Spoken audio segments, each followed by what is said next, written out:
Aujourd'hui, on se retrouve pour un petit update lecture des livres que j'ai lus.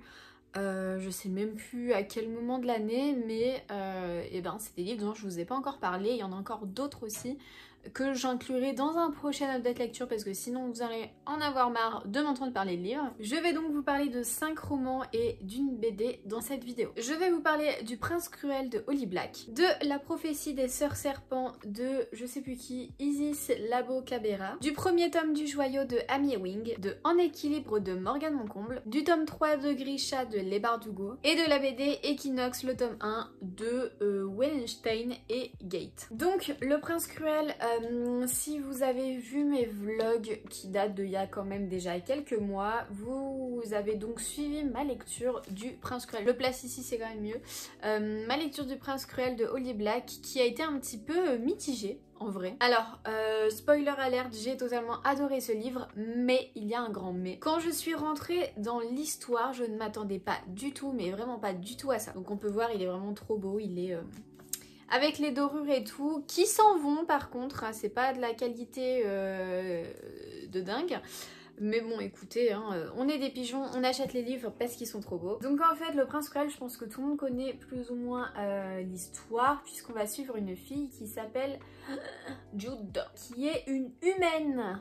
Oui, une humaine. Alors pour moi, avant que je rentre dans le Prince Cruel, pour moi, ce livre, c'était de la fantaisie pure et dure, où on allait vraiment voir que des personnes qui vivent dans un monde qui n'a rien à voir avec le nôtre. Et en fait, quelle ne fut pas ma surprise quand j'ai débarqué dans le livre et que je me suis rendu compte que l'histoire se passait donc au début dans notre monde avec des humains. Donc forcément, bah, c'était pas du tout le mood dans lequel je voulais être.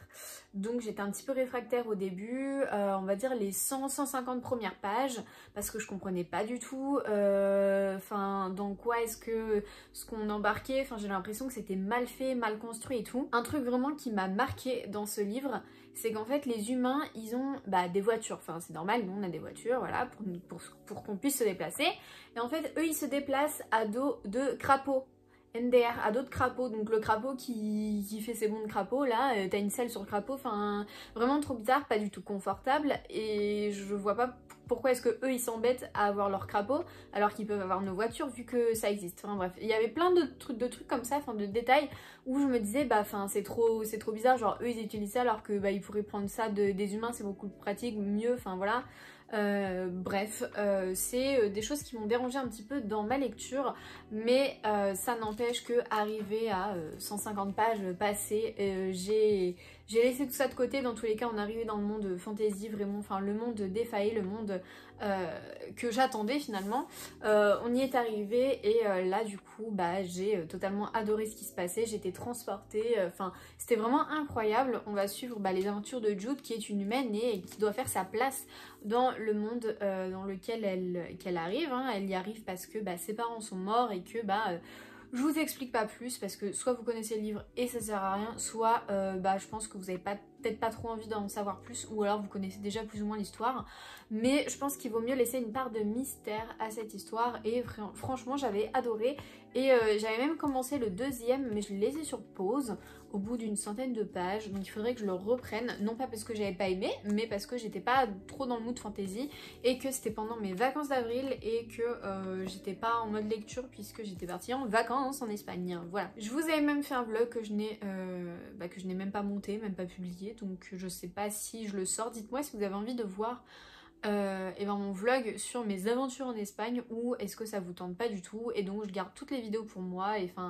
voilà, je le partage juste à mes amis. Dites-moi ça parce que sinon je pense que d'ici quelques semaines ce sera too late pour sortir le vlog parce que ça date quand même de avril. Voilà, donc globalement j'ai beaucoup aimé cette histoire et je vous la conseille si vous ne l'avez toujours pas lu. Je pense que le plan est un petit peu mieux là. Ensuite j'ai lu La prophétie des sœurs serpents de Isis Labo-Cabera dans les éditions Slalom et le Prince Cruel c'était édition je sais plus quoi, Rajo. C'était la maison d'édition qui m'avait envoyé le livre il y a quelques mois et donc je l'avais toujours pas lu et maintenant c'est chose faite, ça y est je l'ai lu. Je suis un peu mitigée en vrai sur cette histoire, je vous en ai parlé je crois aussi en vlog. Donc en fait on va suivre ces 4 femmes qu'on peut voir, enfin 4 jeunes femmes plutôt, qu'on va voir, qu'on va suivre tout au long des pages de cette histoire. et qui vivent à des époques différentes et à des endroits différents. Cette jeune femme, je sais plus leur prénom parce qu'il y en a qui ont des prénoms très durs à prononcer, dont Funmilayo. Bref, on va suivre ces quatre jeunes femmes. Donc celle-là, c'est celle qui vit dans notre époque actuelle. Qui est d'origine martiniquaise il me semble, et les autres je connais plus leur origine. Si elle est bretonne, et les deux autres je sais plus quelles origines. Elle vient d'Afrique mais je sais plus de quel pays, enfin bref. Voilà, dans tous les cas vous le découvrirez si vous lisez le livre. Et en fait ces jeunes femmes se retrouvent, elles ont un point commun. Au tout début elles sont pas du tout ensemble, mais elles ont un point commun que vous découvrirez en lisant le livre. Déjà la couverture est juste trop belle, je tenais juste à le préciser, j'adore les couleurs, trop belles. Dans ce livre on va nous parler de racisme, on va nous parler d'exploitation des femmes, d'exploitation des personnes noires aussi, puisque l'histoire se passe donc dans différentes périodes, mais notamment autour des années 1600-1700, quand les Européens sont arrivés plus ou moins en Amérique et qu'ils ont commencé à jouer les petits chefs et à prendre toutes les personnes qu'ils pouvaient trouver pour avoir des esclaves pour se faire de l'argent. Voilà, en gros, c'est pas très bien résumé, mais on va dire que c'est ce qui s'est passé plus ou moins avec les conquistadors, tout ça. Enfin, la découverte de l'Amérique, ça a été bénéfique dans un sens, mais pas du tout dans l'autre. Voilà, on va vraiment être touché par les personnages, mais j'avoue que ce que j'ai retenu de ce livre, c'est que tout se passait trop vite à la fin. Ce qui fait qu'on était un petit peu perdus, c'était un peu brouillon à la fin, vraiment. On était là, vite, il faut terminer le livre. Et donc on a eu du mal à suivre, alors que le reste c'était plutôt intéressant. Ce qui est bien aussi, c'est que c'est une chercheuse diplômée de Sciences Po de Paris, donc l'autrice, qui donc écrit ce livre, et on a vraiment des vraies informations. Alors ça reste quand même un livre young adulte, mais c'est quand même bien tourné et ça permet d'instruire un peu les jeunes sur ce qui s'est vraiment passé à l'époque. Voilà. C'était une bonne lecture, mais avec des petites choses à redire quand même. Mais globalement, c'était pas mal. J'ai ensuite lu le premier tome du Joyau de Amy Ewing dans les éditions Robert Laffont, collection R. Un livre qui est sorti il y a de cela bientôt 10 ans, donc ça fait bientôt un bail. Mais j'ai quand même bien aimé ce livre qui est très dans le mood de la sélection. Donc si vous aimez la sélection, ce livre, je pense, peut vous convenir. Pareil, je crois que je vous l'avais montré en vlog, mais dans cette histoire, on va suivre une fille qui s'appelle Violette, et Violette Lasting, son nom de famille.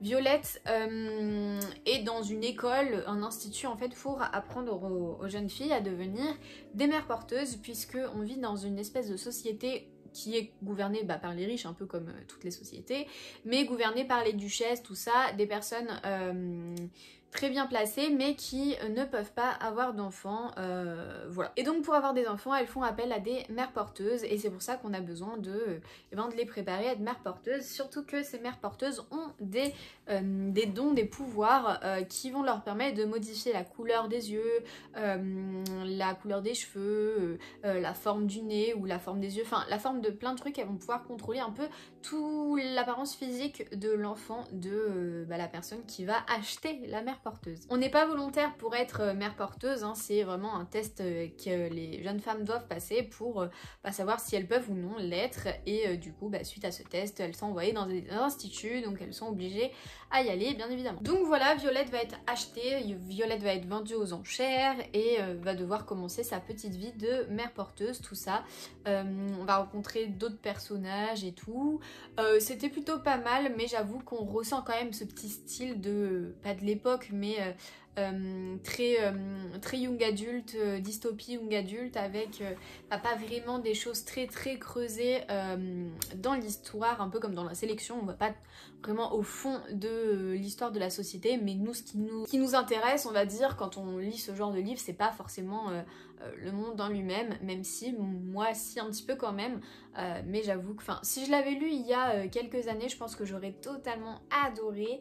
Là il y avait des petites choses qui me chafouinaient un petit peu, notamment le fait que ce soit un peu trop superficiel sur certains points. Par contre très surprise, parce que l'histoire d'amour que j'attendais dans ce livre au début n'était pas celle vraiment du livre. Sinon pas trop de surprises, pas trop de suspense, mais ça restait une bonne lecture. Je sais plus combien je lui ai mis, je crois que j'ai mis 4 sur 5, quelque chose comme ça, donc Donc c'est plutôt pas mal. Enfin je vous dis la note de ce livre là alors que les autres je vous donne même pas les notes, mais bon je ne me rappelle plus, c'est pour ça. Si vous avez aimé la sélection, et ben n'hésitez pas à lire ce livre. Si vous n'avez pas aimé la sélection, et ben ce livre n'est pas fait pour vous, donc ne vous lancez pas dans cette trilogie. Ensuite j'ai lu En équilibre de Morgane Moncomble dans les éditions Hugo New Way. C'était le seul Morgane Moncomble à ce jour que je n'avais pas lu et j'étais un petit peu réfractaire. Vraiment, enfin vous allez me dire mais t'es vraiment bête, parce que c'est la collection Hugo New Way. Je m'étais dit ouais non mais en fait, enfin oui c'est Morgane Moncomble mais j'ai trop peur que ce soit jeunesse, nanana, et en fait pas du tout, mais pas du tout, enfin ça reste du Morgane Moncomble et alors oui on va peut-être pas creuser autant au niveau des scènes de face comme on pourrait le faire avec ceux de la collection Hugo Roman quoi tout simplement, mais au-delà de ça l'histoire était incroyable, enfin franchement c'était dingue. On va suivre une fille qui s'appelle Lara qui a une passion qui est le cirque, et du coup depuis toute petite elle fait du cirque avec sa sœur Amélia, et en fait un beau jour Amélia lui annonce qu'elle arrête le cirque et qu'elle ne veut plus faire du cerceau aérien, je crois que c'était ça qu'elle faisait ensemble, qu'elle ne veut plus du tout faire ça, qu'elle veut arrêter, enfin voilà, qu'elle en a marre. Sauf que Lara, elle a énormément d'anxiété et pour elle c'est impossible de continuer le cirque sans sa sœur, et donc va falloir qu'elle trouve quelqu'un pour remplacer sa sœur parce que sinon elle sera obligée d'arrêter le cirque, chose qu'elle ne veut absolument pas puisque c'est sa passion et elle veut en faire son métier vraiment, enfin c'est toute sa vie pour elle. À côté de ça, Lara elle est lycéenne, elle est une très très bonne élève et voilà, et finalement elle va rencontrer un garçon, je sais même plus comment est-ce qu'elle le rencontre. Elle va rencontrer Kazé et voilà, point final, je vous dis pas plus, mais vraiment j'ai adoré cette histoire, c'était vraiment incroyable, enfin c'était tout mignon et en même temps les sujets étaient très profonds, il y avait pas mal de choses dans lesquelles je me reconnaissais.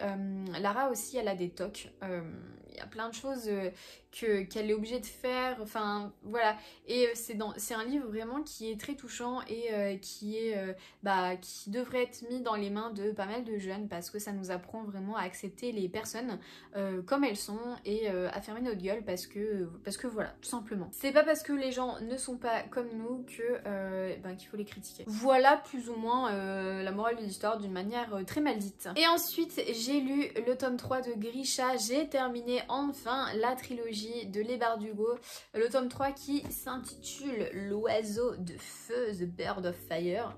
Je sais même pas si c'est dit comme ça en anglais. Un livre qui est très très beau, vraiment magnifique, que j'avais payé plus cher que son prix d'origine puisque je les avais fait venir de je sais plus quelle librairie dans le nord, puisque j'avais le tome 1 dans cette édition là. Et en fait je voulais pas avoir le tome 2 et 3 dans les nouvelles éditions qui étaient sorties, et donc j'avais dû payer je sais pas combien de frais de port. Mais bon écoutez, c'est la vie, c'est comme ça. Un tome 3 que j'ai vraiment beaucoup aimé et j'ai déjà oublié un peu certains trucs. Mais j'ai mis des petits post-it, et oui, donc comme je vous l'ai dit dans je sais plus quelle vidéo, je mets des post-it maintenant et ça me permet de me rappeler un petit peu les moments de l'histoire pour savoir un peu ce qui se passait. Donc on va toujours suivre les aventures de Alina, les aventures de Mal, du Darkling, vraiment, enfin on va retrouver un petit peu tout ce petit monde. J'ai pleuré dans ce livre parce qu'il y a des choses un petit peu voilà quoi. On apprend pas mal de choses, il y a des grosses révélations qui se font, des révélations dont personnellement je n'étais pas au courant, enfin j'imaginais pas du tout ça. Et voilà, et à la fin, enfin il se passe des trucs, j'étais là en larmes mais j'étais pas prête tout simplement. Voilou, qu'est-ce que je peux vous dire de plus? C'est un tome 3 donc c'est un peu compliqué, je pense que Grisha tout le monde connaît un peu cette histoire. Tout le monde connaît aussi la série que j'ai tout juste commencé mais j'ai dû regarder 2 épisodes et j'ai laissé de côté puisque j'ai trop peur de me faire spoiler en fait le deuxième tome de Six of Crows, même si c'est juste le début de la série. Mais voilà, donc il faudrait que je me relance, il faudrait que je continue. En fait j'aimerais bien relire, ça je vous le dis 10 000 fois à chaque fois, j'aimerais bien relire Six of Crows pour ensuite enchaîner avec le tome 2 parce que je me rappelle plus trop de ce qui se passait dans Six of Crows et j'ai peur d'être perdue, donc voilà. Mais en tout cas j'ai beaucoup aimé cette trilogie, j'ai beaucoup aimé ce 3e tome et je vous recommande la trilogie si vous ne l'avez toujours pas lu. Et enfin on termine avec une petite BD qui s'appelle Equinox, le tome 1, le cheval de lune de Wallenstein, de Aurélie Wallenstein et de Gate, je sais pas qui c'est, je sais pas son prénom, who are you? Aurora Gate, c'est beau Aurora comme prénom. Dans les éditions Draco. Voilà, et cette BD est juste trop belle. En gros, donc on est dans un monde fantasy où les humains se changent en animal, enfin en animaux. non, en animal. Et nous en fait on va surtout suivre ces 4 filles qui se transforment donc en chevaux, chevaux magnifiques, enfin chevaux licornes pour certaines, enfin bref, vraiment trop mignon, trop beau, enfin tout est parfait, moi j'adore totalement. En fait il va y avoir un problème, la lune va exploser je crois. Ouais, elle éclate en 1000 morceaux, c'est écrit, puisqu'il y a une collision céleste. Et donc, ça dérègle tout, puisque c'est la pleine lune qui gère le fait que les humains se transforment. Donc ça dérègle tout ça, il y en a qui n'arrivent plus à se transformer, il y en a qui restent bloqués et tout, enfin bref. Et donc, il va falloir résoudre un petit peu ce problème. Donc voilà. C'est pas à mettre dans les mains d'enfants, hein, parce qu'il y a des choses un petit peu... voilà quoi, c'est pas parce que c'est tout mignon sur la couverture que je recommanderais ça à des enfants de 8 ans quoi. Je sais même pas, c'est pas écrit à partir de quel âge. Non, parce que la fin j'étais un petit peu choquée. Il faudrait que je continue puisque j'avais beaucoup aimé cette petite BD. Je continuerai avec le 2e tome et j'espère que ça va me plaire. Mais c'est vrai que je suis pas trop non plus livre illustré et tout. C'est vrai que c'est pas trop mon style.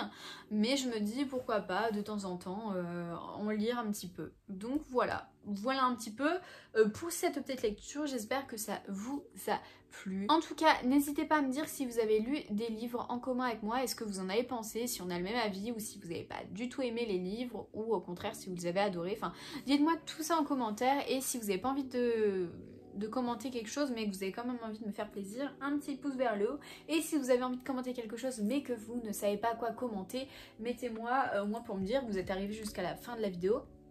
Mettez-moi une petite licorne en commentaire, juste ça, pour ceux qui n'ont pas envie de commenter des trucs ou qui savent pas quoi commenter.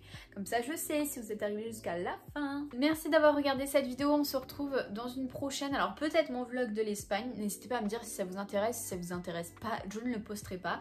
Et sinon, on se retrouvera dans peut-être mon book haul du printemps. Oui, ce sera sûrement ça même. Je vous fais de gros bisous et je vous dis à la prochaine, ciao.